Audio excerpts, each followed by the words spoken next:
All right. Today we had talked about, I was going to give you some Old Testament passages that speak about what we've been going through in Revelation. And what will be cool, and I shared this again last week and upcoming to it, you'll be reading through the Old Testament, and I hope that we all are reading through the Bible. We'll have our favorite books, and I have my least favorite book. One of my least favorite books has always been the book of Psalms. I don't know why. I'm just not wired that way. When I read it, I realize the huge value in it, but I'm just not inclined to go there. One of my favorite books for a long time was Proverbs. Of course, the New Testament as well. I love Proverbs. Would read a chapter every day. I did that for years. Almost had the book memorized just because I read through it so much. And then God gave me Revelation, which I thought was way cool. And then God gave me Genesis, which you think, Genesis? Yeah, God opened Genesis up for me in a way I'd never seen before.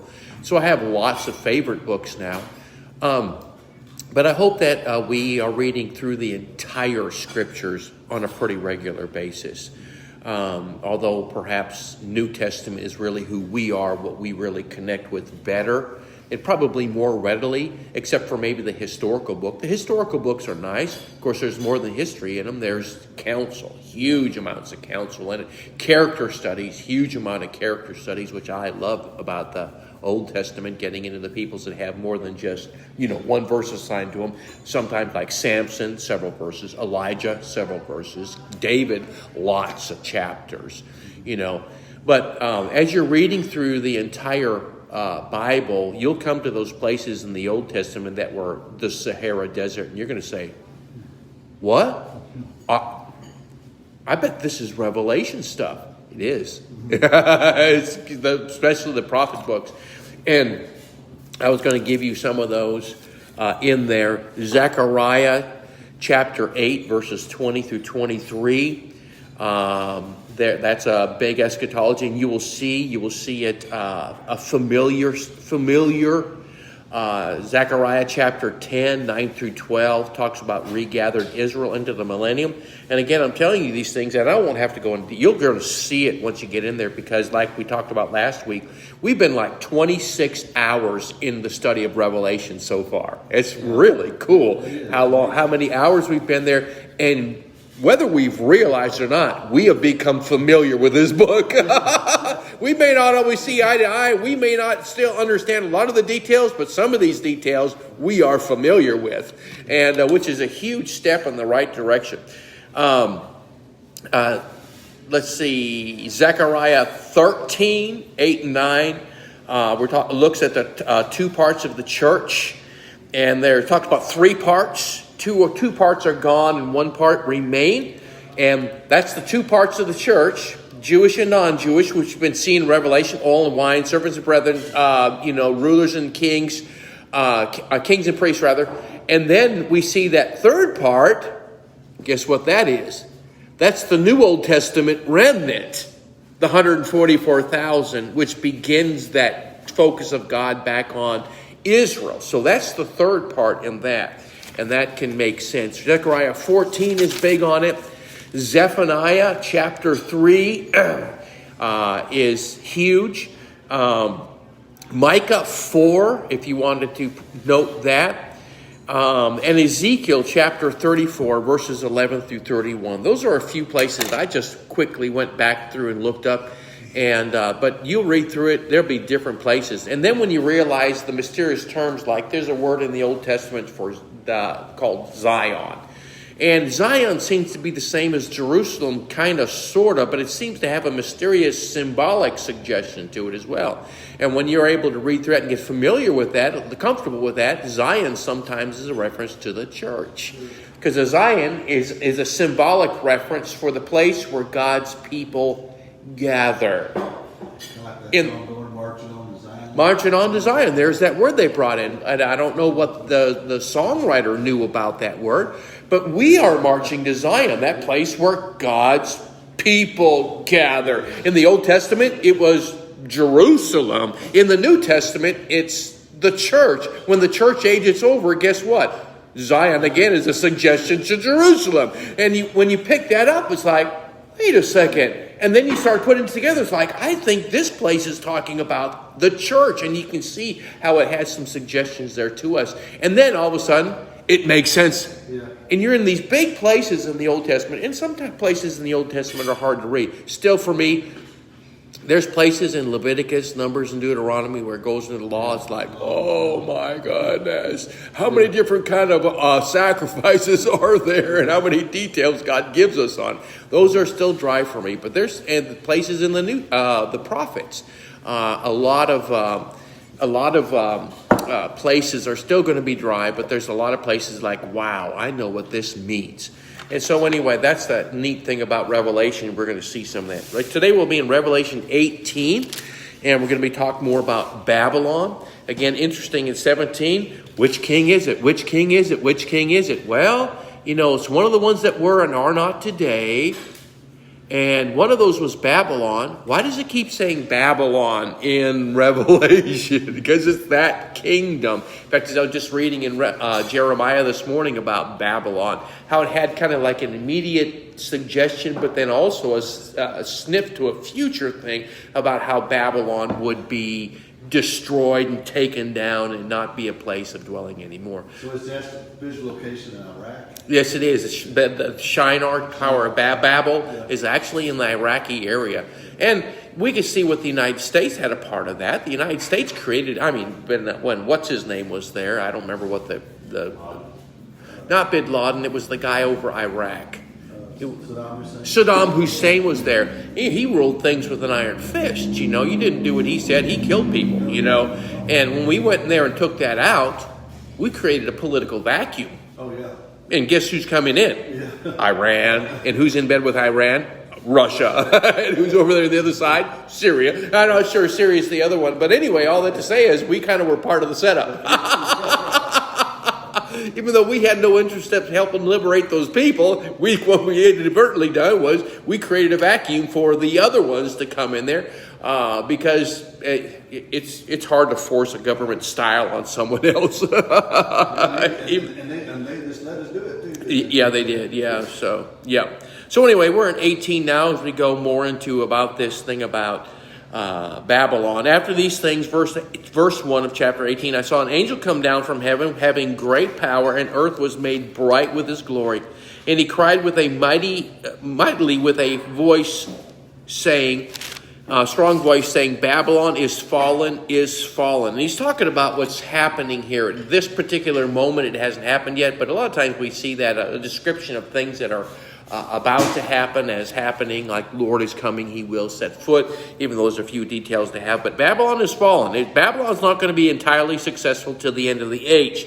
It's become the habitation of demons and the hold of every foul spirit and cage of every unclean and hateful bird. It's interesting, unclean and hateful bird. I don't know why it says that, unless it's some sort of demonic suggestion. Yeah. In Ephesians, it talk about we wrestle not against flesh and blood, but against principalities and powers.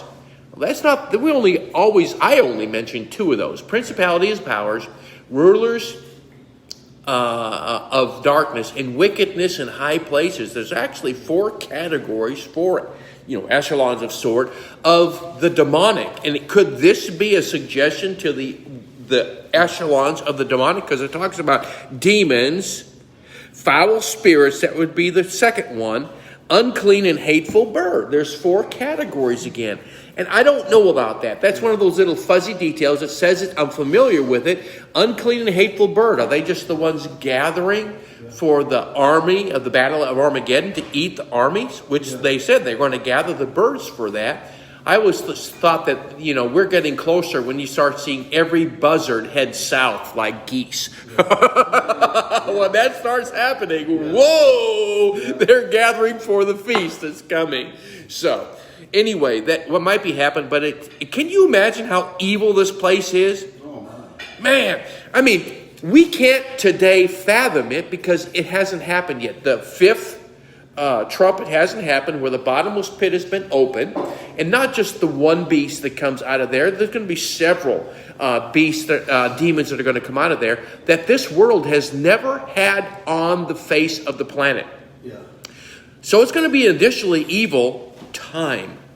I wonder if the bottomless pit is like, I hear about over there in Europe, we have CERN, it's, what is that?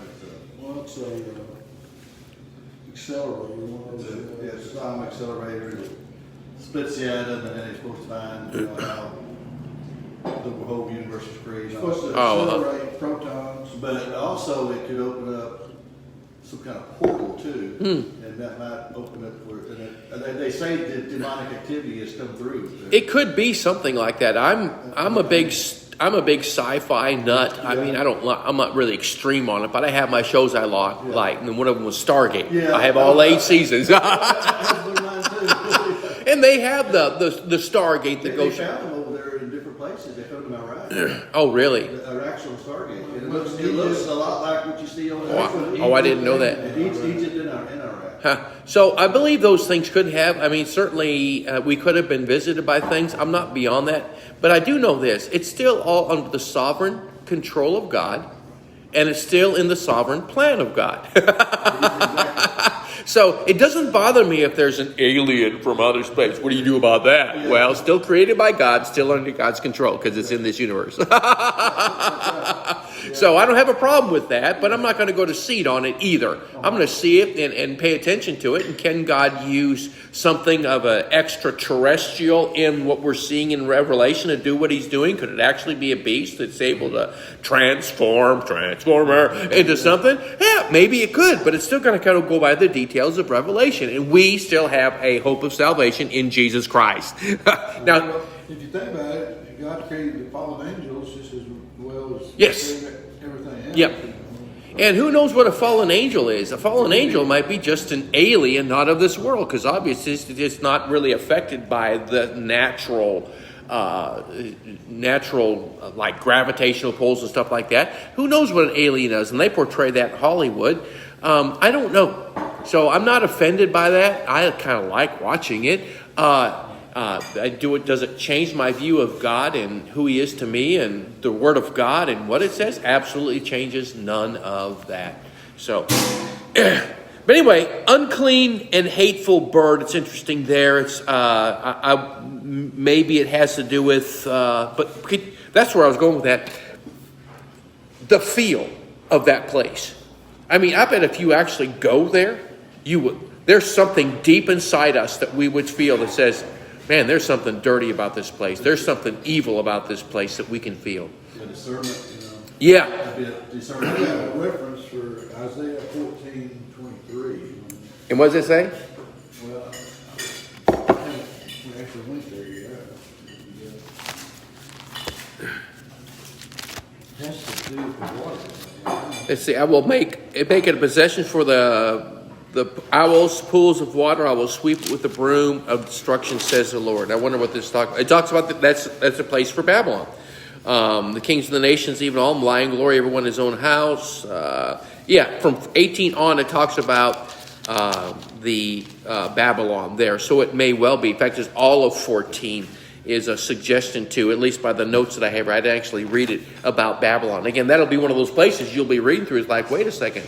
I've read this before, and you're going to know it's Revelation, not just some place, because we spent that much time in Revelation. You're going to be familiar. That's what's cool about it. It's not just, man, I read that before somewhere, I don't know what it was. It's like, this is in Revelation. And you'll be able to reference it back. So, yes. So, anyway, that's going to be an evil feeling place, like none other. And if it's actually during the 7th trumpet, we won't be here. If it's actually during the 6th trumpet, we might be where it's at while we are here. So, for all nations have drunk of the wine of the wrath of her fornication. Again, we saw that very plainly talked about in the previous chapter. The wine of the wrath of her fornication. That wine is talking about the blood of the martyrs. And it's going to be like a feeding frenzy. If you put blood in the water, what happens to the sharks? They go into a feeding frenzy. And once the beast is able to finally be successful after those 5 months in the 6th trumpet to take out the the Christians, it's going to be like a feeding frenzy. Get them, get them, get them, get them, get them, get them, get them, get them. And because we're not just talking human lust of the flesh, we're talking something satanically inspired. That's going to work through that. So during that time, while we are here, the effort will be just mind-blowingly stupid as to why they want Christians. Everyone, every reasoning, every non-reason, everything will be to get the Christian and take them out of society, whether it be killed, willingly, unwillingly, jailed, get rid of them. So it's going to be like a supernatural dark thing happening.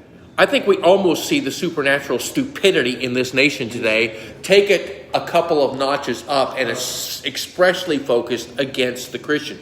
I mean, it's not going to be focused. You're going to have Muslims and Muslims and homosexuals on the same page. Yeah. And that's crazy today. Muslims are just they kill homosexuals. And the homosexuals, they just want everybody else to leave them alone and then insist their will on everybody else. At that point, they're going to be together. This frenzy is so bad. Yeah, that's not a very good combination. No, it's not. When you see those two people getting together in the same building, singing Kumbaya or whatever they're doing, yeah, it'll be against Christians at that particular point. Yeah. So, let's see. Committed fornication with her, and the merchants of the earth have grown rich through the abundance of her delicacies. Again, this is why the merchants of the earth and the kings have went ahead to join hands with this Babylon. They have the goods. They have the merchandise. The merchants, they're the middleman. They're making out lots of money from all this thing. And the kings, they don't really like the harlot. They don't like the harlot. But the harlot has what they want. Some of what they need. So it's like, you want the Christians? Okay, keep the shipments coming. Yeah. And that's what's happening here through it. It's incredible to say that we will be auctioned off for a price, essentially, for our lives. Not to be a slave, but to be dead. And we see that in chapter 11, where it talked about they will lay their bodies in open graves. That's what's happening to us during that time.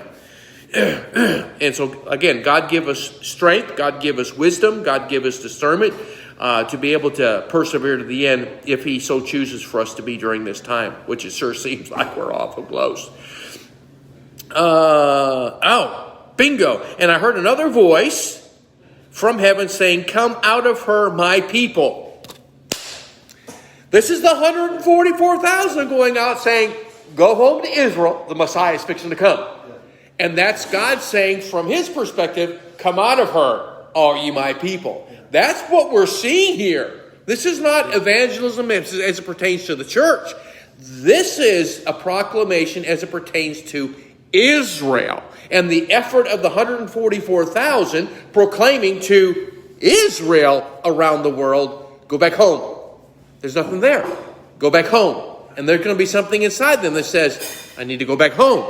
And a lot of the people that are going back are going to be the infirm, the lame, and everything. That's in Jeremiah again, where I was just reading. The people going back to Jerusalem are going to be those peoples who are the outcasts of society, not just Israel, not just ethnic, but worse than that.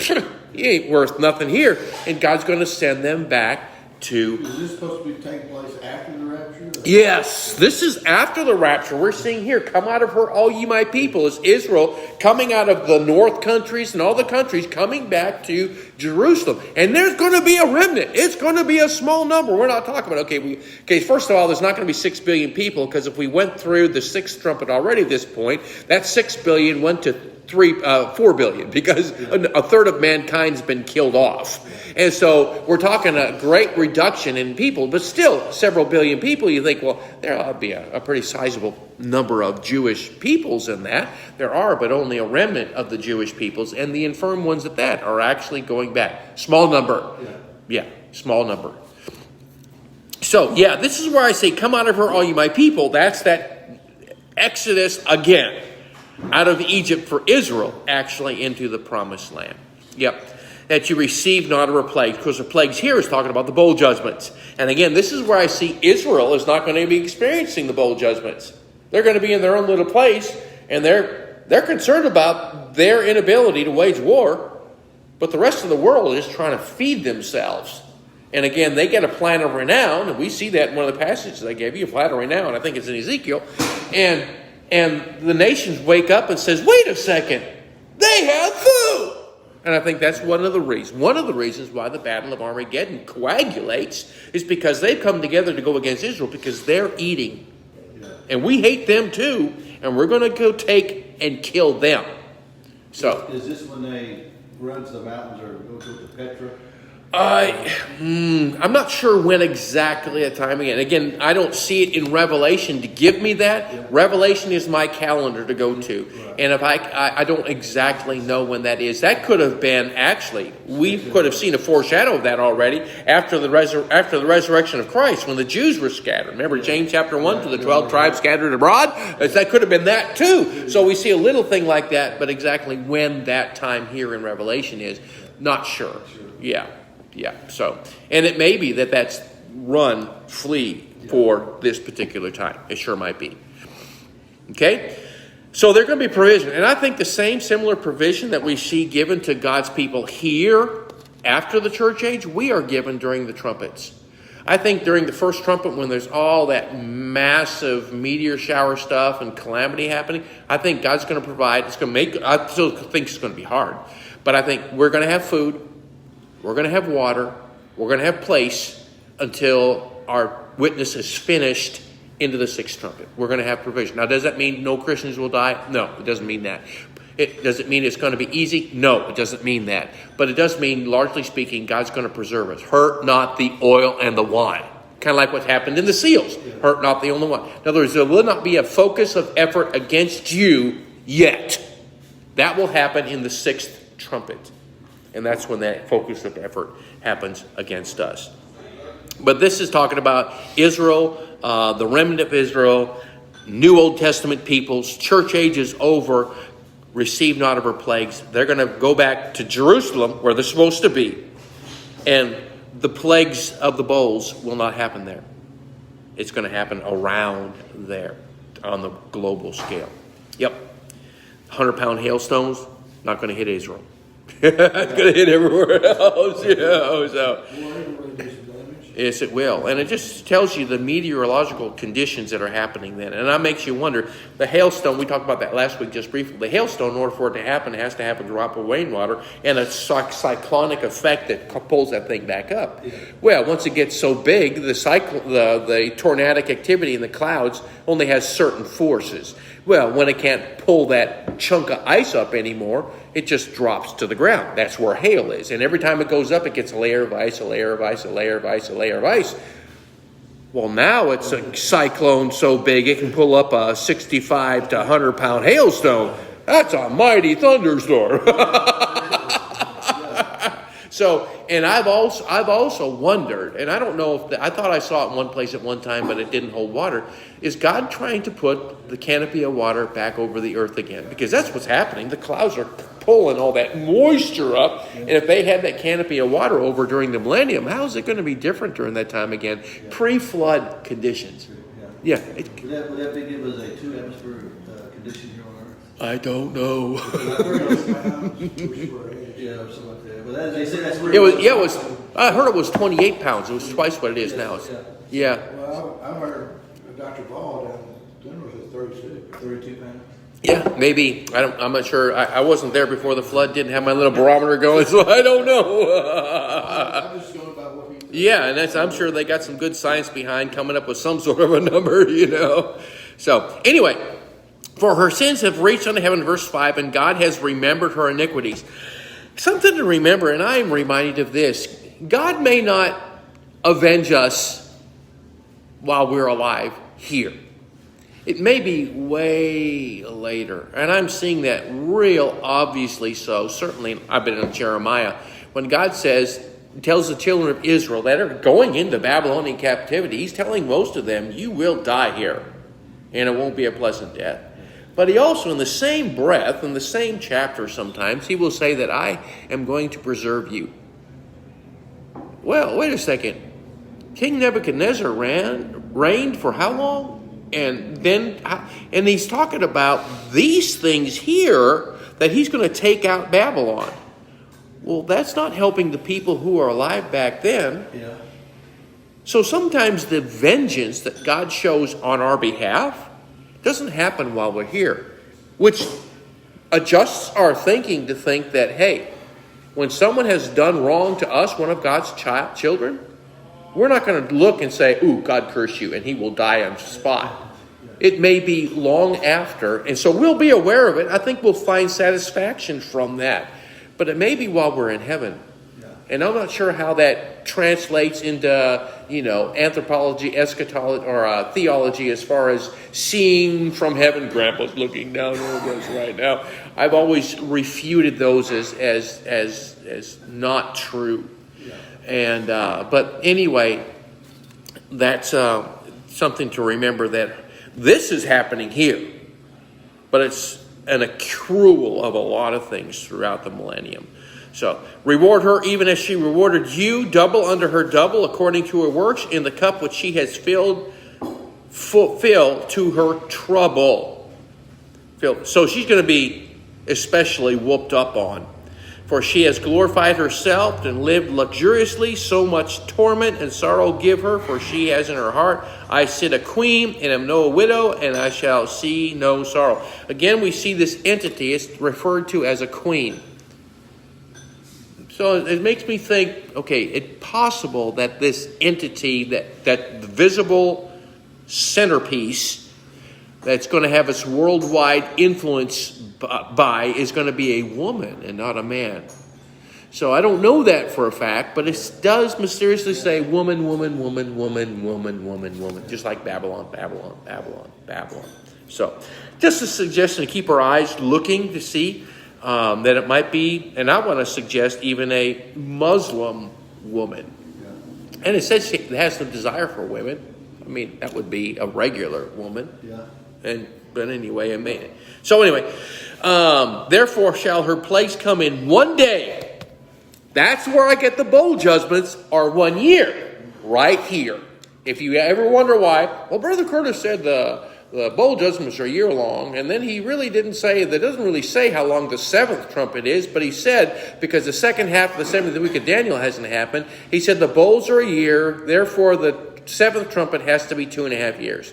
This is where I get it. 1 day is a year, because we really aren't given any other reference. Now, her destruction is going to come in an hour. It's going to tell us in the rest of the chapter. But the plagues come in 1 day. That's where I get my 1 day is 1 year for the bowl judgment. And that's where we get the supplemental passage where it says, the days will be shortened for the elect's sake. It's not going to go longer than a year because no one would last. The world would be exterminated.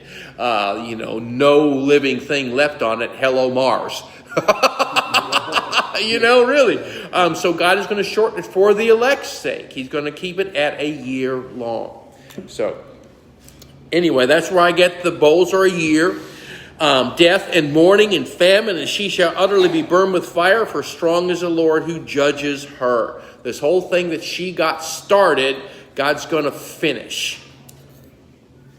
And the kings of the earth who have committed fornication and lived luxurious with her shall bewail and lament her, for when they shall see the smoke of her torment.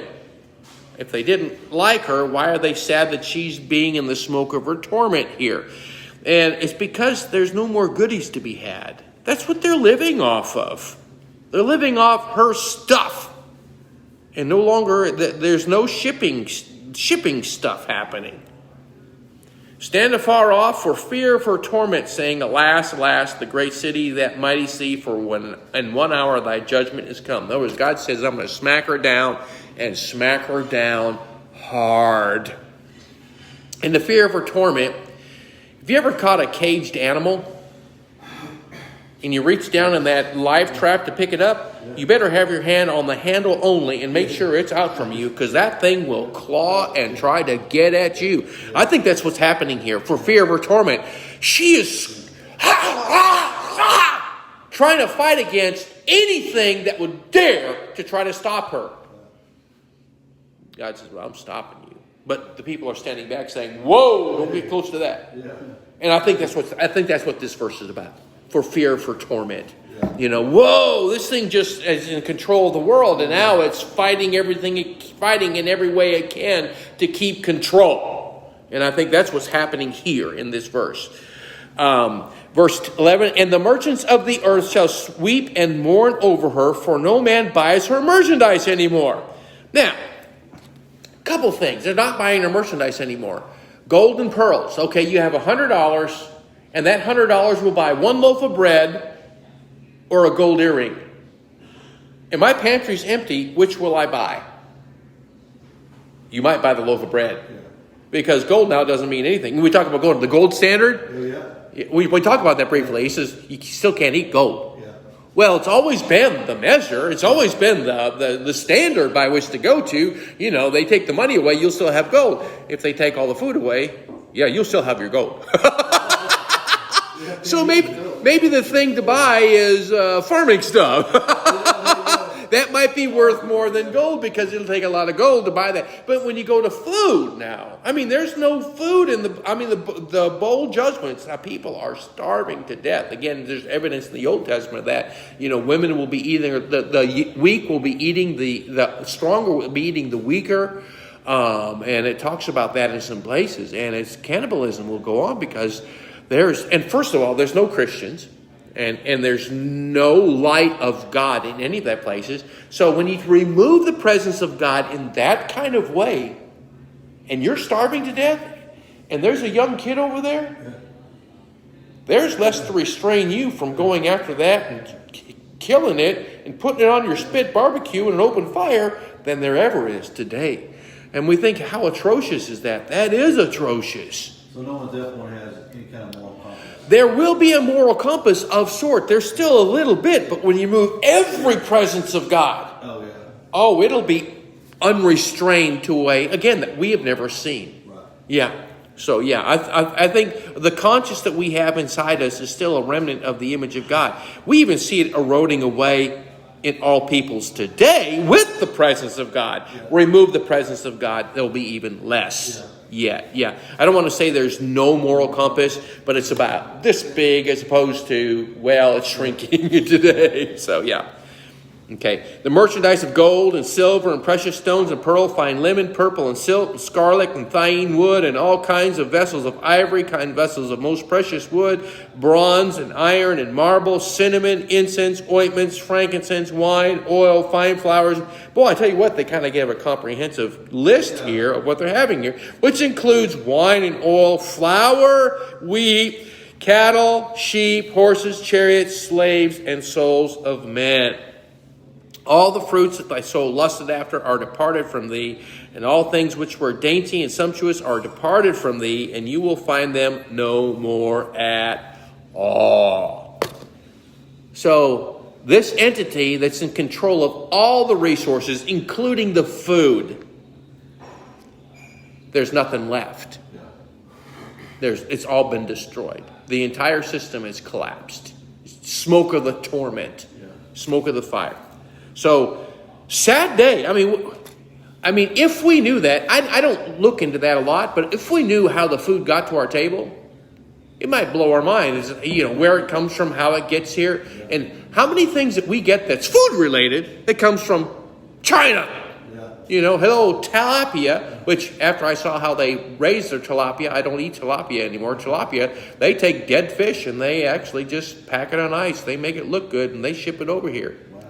Yeah, I saw it. It was like, I'm sure it had to stink like crazy. All these fish turn belly up. They're scooping them in for the packaging thing. If it says tilapia, I won't eat it. No, I might get a live one. I might get a dead one. I don't want to find out. But some of our food how much of our food comes out of country? Yeah. Mexico for one. Yeah. Some of it comes from, I get coffee. We get coffee from all over the world. Yeah. So, if you really knew it, and this entity having the ability to start it and stop it, has been starting it because you gave them to Christians, and God says, now you don't have any more. They have nothing to give you.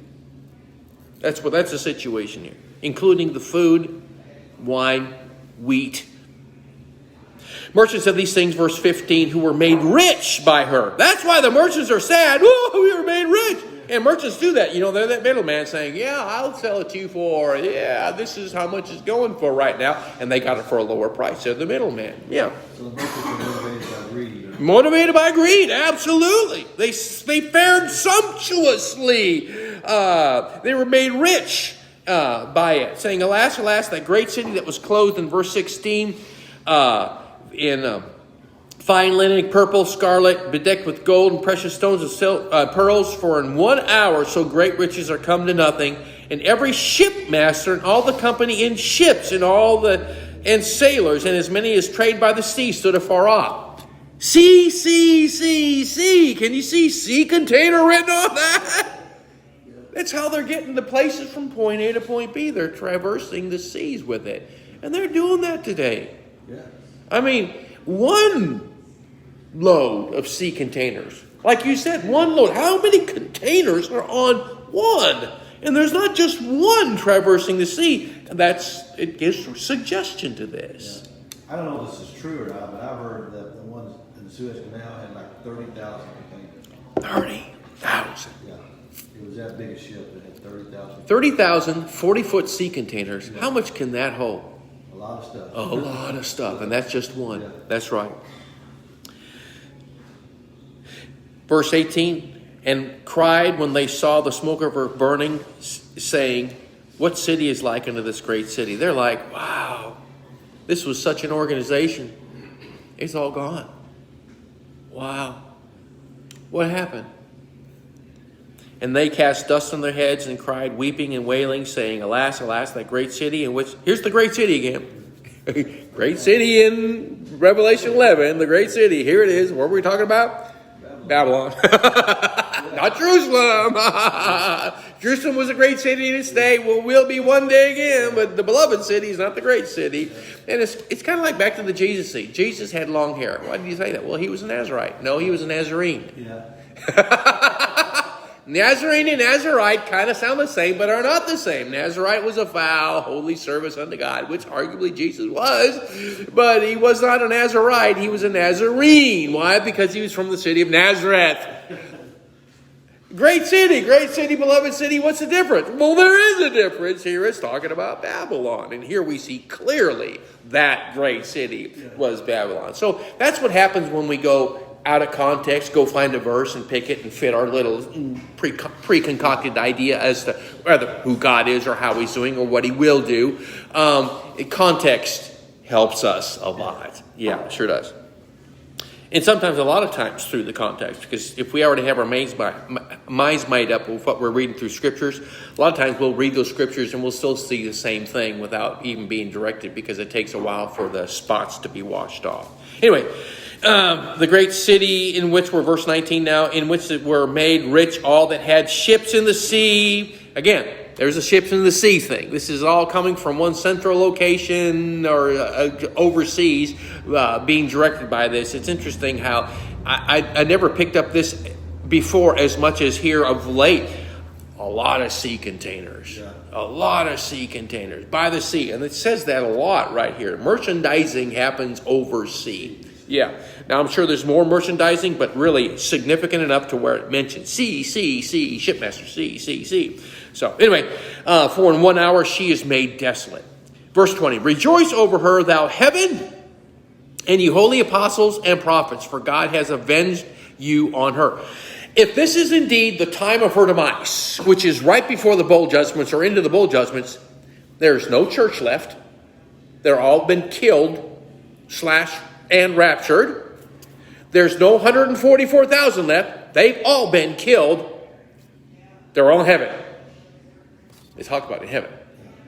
Holy apostles and prophets. And if I was going to say holy apostles and prophets and say the difference, that would be New Testament apostles and prophets would be Old Testament, which kind of makes sense. You know, the apostles were a very part of the initial, in fact, it's apostle / missionary, every kindred, tribe, nation, tongue, church age language stuff. And then the prophets, of course, were more of an Old Testament. And I do believe there's prophets today. And I don't know about apostles. I don't believe there was really apostles even in the Old Testament. So therefore, we see the apostles and prophets, you know. And the reason why I might say apostles first, just suggestions, because the apostles went first. Those that would be classified as apostles, which would be church age Christians, they came first. And then prophets came afterwards, which would be the 144,000. Yeah. So kind of, okay. I can kind of go there. And that's where I'm at on this. I can kind of go there. I'm going to suggest that. For God has avenged you on her. This is, again, they are in heaven. We are in heaven. And we're going to be aware of this. Oh, yeah. Thank you, God. We're going, yeah, yeah, yeah. And no one down here knows we're doing that, but we do up there. We're going to be aware of it in some way. And so that's a particular notion of awareness in heaven, first heaven, of what's happening on earth that I haven't developed yet. And I'm kind of leery about going there because, again, my background is, Uncle George not looking down and praying for you in heaven. First of all, Uncle George is not helping you on earth. I know that for a fact because our hope is supposed to be in Jesus Christ, not Uncle George. And so I know that would be wrong in that. But what kind of awareness is going on in heaven of what's happening on here and considered a fulfillment of promise? Abraham didn't experience the fullness of his promise when he was on earth. Not in the promised land, not in the father being a multitude of many nations. He didn't experience that promise while he was on earth. And yet God said, I made this promise to you. Is he aware of it? Does he experience the fullness of that? Did Abraham rejoice when Israel went into the promised land and they started conquering? It's a notion I haven't developed yet, and maybe I'm not supposed to yet. But I'm wondering out there. Would it be awareness like we actually be able to see it from heaven, what's going on earth, or it'd be like just a knowing, that you just. I haven't developed it. I'm just, okay. I've been quick to say, woo, no, we ain't going there. We get to heaven, everything on earth is, when we all get to heaven, but today you're rejoicing, it will be. That's from my background too. Of course, God's led me a lot through that. But, we get to heaven, nothing matters down here. We're just enjoying Jesus. And this earth doesn't even exist anymore as far as we're concerned. I don't know. There may be more to the story than that. And again, I haven't developed it a lot.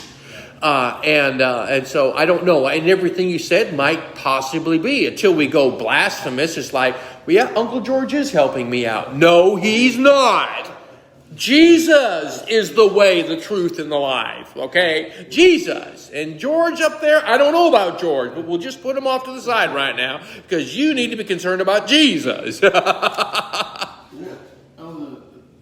the tribulation timeline, is this toward the end of the tribulation? Yes, and church age is over. And we say tribulation.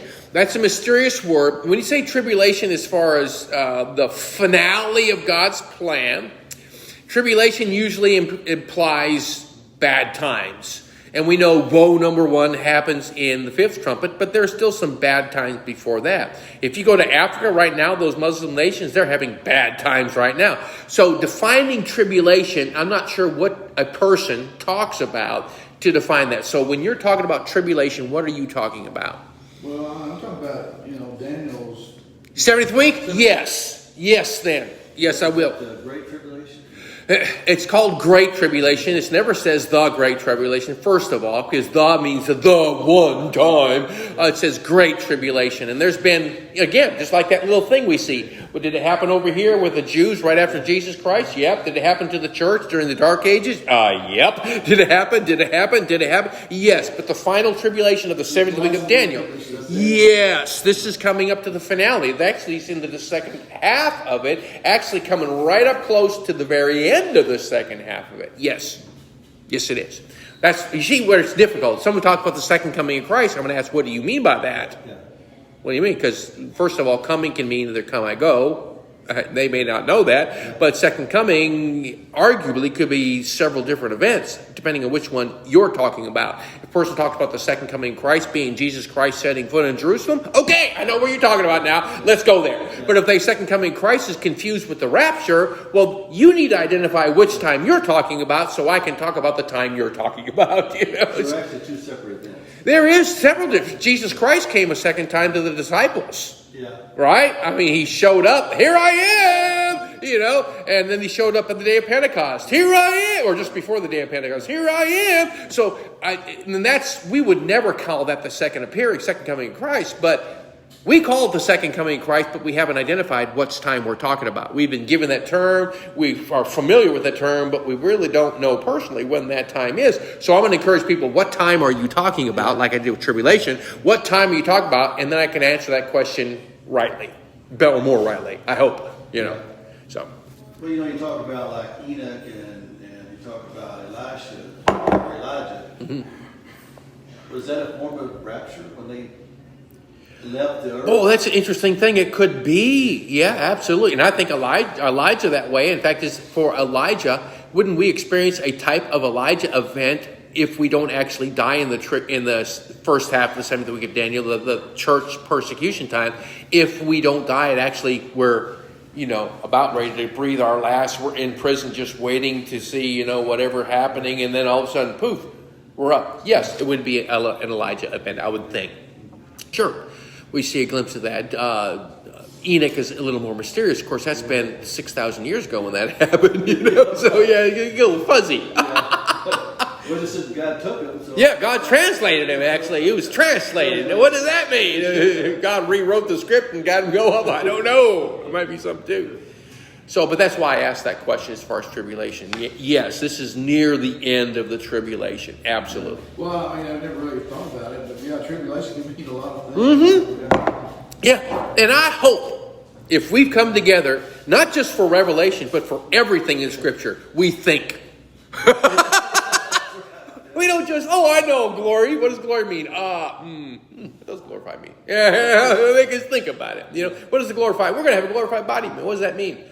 I'm not sure. It'll be good. Yeah, it will be good. Yeah, there's more to it than that, though, really. Not flesh and blood, bigger than the angels, stronger than the angels. We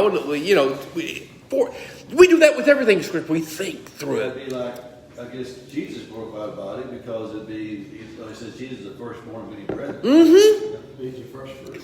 We're thinking. Yeah. We're thinking, that's why that might say that. That's right. So, yeah. So, the mighty angel took up a stone, verse 21, like a great millstone, and cast it into the sea, saying, thus with violence shall the great city Babylon be thrown down, and shall be found no more at all. Why did he throw it into the sea? Yeah. It will destroy the city of Babylon, unless you want to create a giant tsunami and it sinks. There's huge. Remember, the beast comes out of the meteor that hits the ocean. Yeah. And that bottomless pit is opened up from there. Maybe from which it came, there it goes back. It says Jeremiah 51:64 says something about Babylon sinks. Yep, it sure does. So there's some expostulation to be had on that note. Why the sea? I think God gave me a real piece of why there will be no more sea in heaven. Yeah. But there's other suggestions to the sea even before the new heaven and new earth, which seems to have a significant point of notice as we're reading through. But you're right. And maybe that is the place by which this comes, and maybe in the fifth trumpet we'll understand that. Wow, they opened up a wormhole. It happened to be through the ocean. Wow, who'd have thunk, And that's how it comes. And then we're going to say, oh, that's why this means going back to the sea. It opens up a place to the spirit realm, which we can't walk to. Right. But now we can get to because it's opened up to because of whatever technology they had to do so, or phenomena that made it so. That's a good question. And that's, yeah. So, found more, and the voice of harpers and minstrels and flute players and trumpets shall be heard no more at all in thee. And I think this is talking about the worldwide situation here. No more craftsmen, whatever crafty be, shall be found any more or heard at all in thee. And again, this is one of the reasons why I think everything that's mechanical is broke down at this particular point. And there's a lot of things that's happened. And anything that's mechanical that's not broke down, if you can't get gas at the gas pump, you can't make that thing run.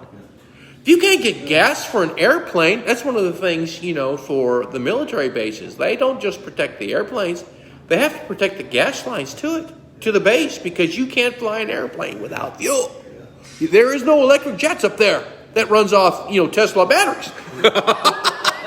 And an EM Pulse would probably put that out, And there's going to be a lot of E-impulses. If a third of the sun is knocked out, what kind of E-impulse is that going to put out?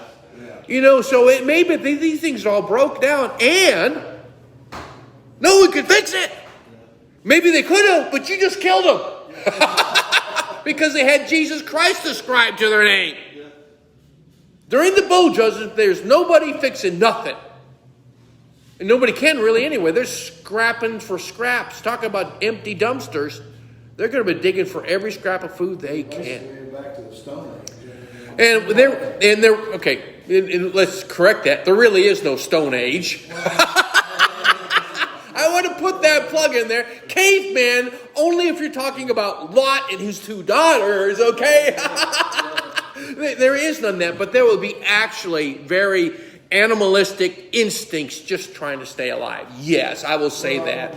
But all that knowledge, technology is gone. So they have no way to be able to fix it. No, they can't. And that's why I think the river drying up, the river Euphrates drying up is such a huge thing. They don't even have a boat that'll float across, you know, because it's got a hole in it or something happened, that meteor shower that happened, put bowls in it, and I don't know there's a hole in it.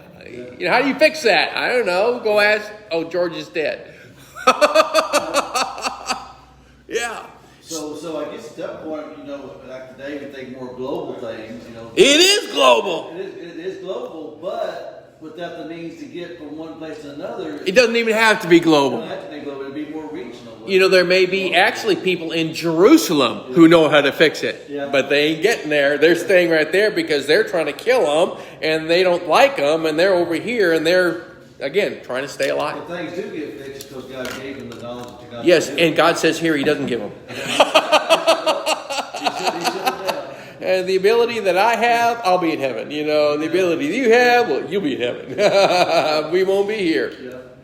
And if you look at the world around us and how it's growing in a more and more kind of a way, you know, what are the younger generations doing? They're sitting around looking for what new little ruckus right thing they can do. Let's join BLM and we'll go do that, you know, and we'll just go to college and just be, you know, just have fun and do whatever they call fun.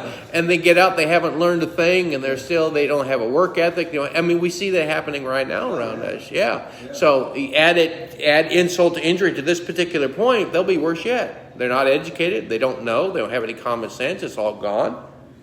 Wow. Yeah. What a time. I find that today sometimes with mechanical things, by the time I get to the point where I need mechanical help, I send to the mechanic, they can't fix it either. Yeah.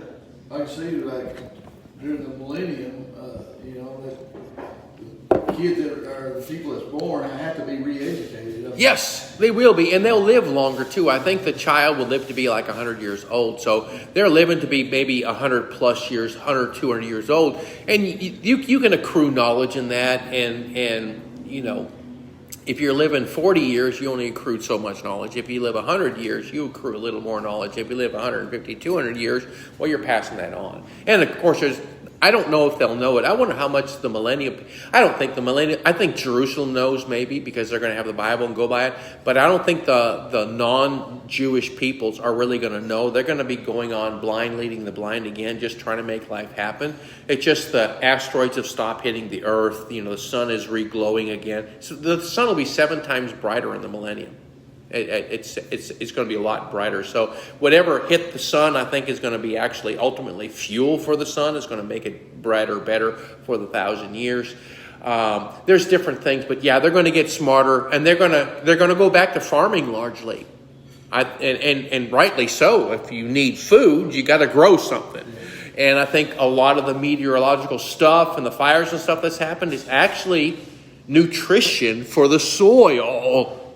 Actually, and when that's all finally, you know, when you put like fresh chicken poop out there, it burns the soil.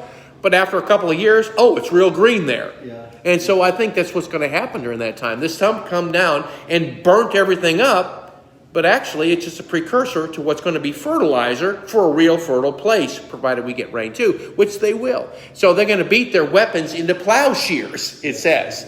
you know, and they will be, you know, everyone will have their garden, everyone will be sleeping under their tree, and the wolf will lay with the lamb, and all those kinds of things, you know. We're talking about very agrarian and nomadic, and I think that's, honestly, I think God wanted not cities from the start. And I shared it in a message a lot of years ago. The title of it still lingers with me. In the multiplication of people, there's an exponential multiplication of evil. Yeah. And I think that's why God said, when they came back to Shinar and everyone started coagulating there and built this thing, oh no, he scattered them again. I think God intended for us to be nomadic of nature. Well, like, when it Nimrod who built the cities and stuff like that? Yeah, And yeah. and of course, he turned evil, you know? Yeah, again, in the presence of more people, there's an exponential presence of more evil. And there is. It's not just, okay, we have two people, two evil deeds. No, two people get together. Oh, you know what we can do? Yeah. They start getting together. Yeah. And their every imagination becomes evil. That's what happens with the exponential of people. So yeah, during the millennium, there'll be kind of like a real low-key way of life. You know, we're going to go out there and see our grass grow because I'm going to eat that tomorrow. So yeah, that's what the millennium is going to be like. And we're going to be judges there. If that'll be part of the reward system, earlier or longer, maybe some won't ever have a part there, but we'll be the judges there. We'll be the ones there, either visible or not visible, maybe both, where we'll be there and we'll be either, maybe they're invisible conscious. I don't know how it's going to work, but we're going to be the judges insisting on the rule of God worldwide, while God invests his time with Israel in Israel. So yeah, we're going to be the emissaries or ambassadors of God, like we are today, but in a glorified body, different kind of a way, insisting on the rule of God. Maybe here, God may send us back here. I'm not wondering how God's going to pick us for the place he sends us to. I'm thinking that maybe I've thought about that just briefly, by the way, about where he might send me if I have a place here to rule or to judge. And how I will do that. I had a dream one time, was kind of odd, that might give suggestion to it. The person could feel my presence, and they actually knew it was me, but they really couldn't put their finger on me. But I was able to communicate them and to steer them in a way. But it was Abigail, by the way, that she was not going to be here for that way. But it might have been a little glimpse of how it would work out. But that's a dream thing, which I don't put much stock in. So anyway, yeah. So anyway. Yes, that's the millennium, and yeah, I think we're near the end of this. Is in the bowl judgments, which talk about near the end of the tribulation. There's only 1 year once the bowl starts, so we're really near. Yeah, just 1 year. So that's when all this stuff is happening, and again, no more trumpets. There's no happiness at all. Can you imagine? I mean, I know some people are miserable, and sometimes people, when we get older, we get set in our ways and we're just sour about life. We sit in our house and we're mad because the fly sat on that fly paper out there, you know. We're just mad. But there's no joy. We shouldn't be that way as Christians, by the way. We should be thinking outside that and recognizing and realizing our hope and joy is Jesus, right? Christians shouldn't find themselves that way. Sometimes we might, I guess, but we shouldnde be that way. But the worldwide is miserable. Yeah. Everyone is miserable. You ever walked up to a miserable person? Boy, I hope there's not a wrench nearby, because they just might throw it at you. Yeah. There's no joy, no music. Pandora's off the market. So, miserable place to be. But God is basically dealing with Satan here on earth, Satan's kingdom right here, right? He's dealing with the people and Satan. The one is not removed from the other. People are responsible for getting everything they got. And Satan's going to get everything he's got. Satan is just being kind of like a non-destructive ball. Just being kicked from one place to the next. Satan's going to be as Satan is. He's just going to go from one place to another. He's not going to be killed. He's going to be chained up to the bottomless pit for 1,000 years. And then he's going to be passed into Gehenna. But Satan's always going to be Satan. So does he experience hurt? I don't know. I think the biggest thing is hurt is his pride, actually. And I'm not sure how that fleshes out in an angel.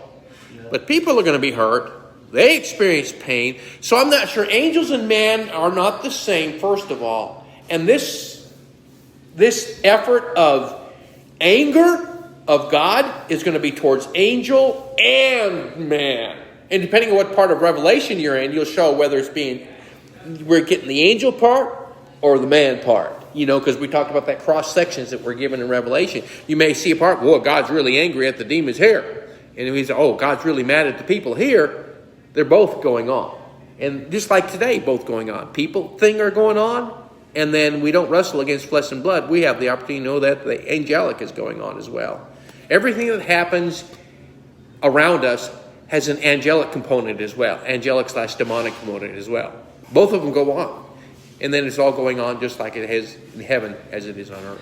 So there's some different things to kind of keep in mind there. And that's the reason why Revelation goes through cross sections. We can't really keep track of all those details unless we're super familiar with it at the same time. So God gives us one line, oh, I got that. And then God goes, wait a second, what's that? Oh, I got that. And we see things at a different level. So, yeah. So, the light of the lamp shall shine no more at all in thee, and the voice of the bridegroom and of the bride shall be heard no more at all of thee. No gospel presentation, period, during the bowl judgments. I don't believe there'll ever be again, actually, except what they see in Jerusalem. But the time of evangelism has been our time. And if God adjusts that for a lot of people, and for me at first, it's going to be a hard time to think. And it's not that we won't be a witness for Christ. I had an opportunity last week to be a witness for Christ. But those people actually responding to Christ by that witness doesn't happen and can't happen. Both happens. God says it is not the time. And they're saying, it's not my time. You can say that if you want. And I can know that God really said that. And they can't. And actually have pity on them. Yeah. So yeah. But during this time especially, none, zippo, zero. For thy merchants were the great men of the earth. For by thy sorceries were all nations deceived. And in her was found the blood of the prophets and of the saints and of all that were slain upon the earth. So we're given a real good glimpse of Babylon and how that machine works and who was involved in the machine. We're talking about merchants, merchandise, over the sea. Babylon has fallen, destroyed immediately. The plagues come in an hour, a day rather, which is a year long. So we're given all that in this particular chapter in a variety of details. And so that's what we see happening here. So, again, kind of like, I shade that ice early on in Revelation. Later on it says, come out of her, all you my people. Okay? I said that a lot. Now we come here and come, oh, I'm familiar with that. There it says it. Exactly right. There's lots of details in the Bible, lots of details in Revelation as well. So, anyway, any questions? Again, I'm glad we're real receivers here. Actually, y'all have done great because y'all have just really been good listeners as far as receiving. Because I'm not here to change your eschatology, but I'm pretty changed on it. I'm pretty solid in it. And if a person is really dead set on pre-mill, pre-trib, they won't like it now. Right. Because we're suggesting just real foreign nation as far as eschatology at this particular point. Because, like, when is the tribulation? Again, the tribulation is the 70th week of Daniel. And if that's the 70th week of Daniel, recognizing there's other hard times before that, we've started that in the 6th trumpet to the end. And I've already suggested that in the pre-mill, pre-trib. They're like, you know. So, I take it as this, experience, just for going over Revelation, it's enhanced by eschatology because I see things I haven't seen before. Sure. And then as you read it again, you go back through and you're just reading through the Bible and say, oh, I got Revelation to read. Let me read Revelation. You'll be like, You go, oh, I don't remember about that. Let me think about this. And then you're like, oh, that's why it says, and then you guys will be leading the next Revelation study. Yeah, but it ties so many things through the rest of the Bible. Yeah. Absolutely, and I gave you just a little tastings of these other places, but as you're reading through the rest of the scriptures, you're going to like, whoa, wait, like you went back to Isaiah because of the reference, and it talks about Babylon. Again, that's being taken out of context. You're suggesting that you're taking that man's word that it was Babylon, and that was there, by the way. But the thing is, it makes more sense. Yes. I mean, it just Absolutely. clicks. That's the beautiful thing. When God gave me the understanding of Revelation, boy, there's a huge step up in understanding a whole bunch of other things in scriptures. Yeah. You know, when I first started, learning about eschatology when I was a lot younger, teenage years, I remember people saying, well, Babylon is like New York City and stuff like that. I said, wait a minute, New York City's there. There's not even a Bible. But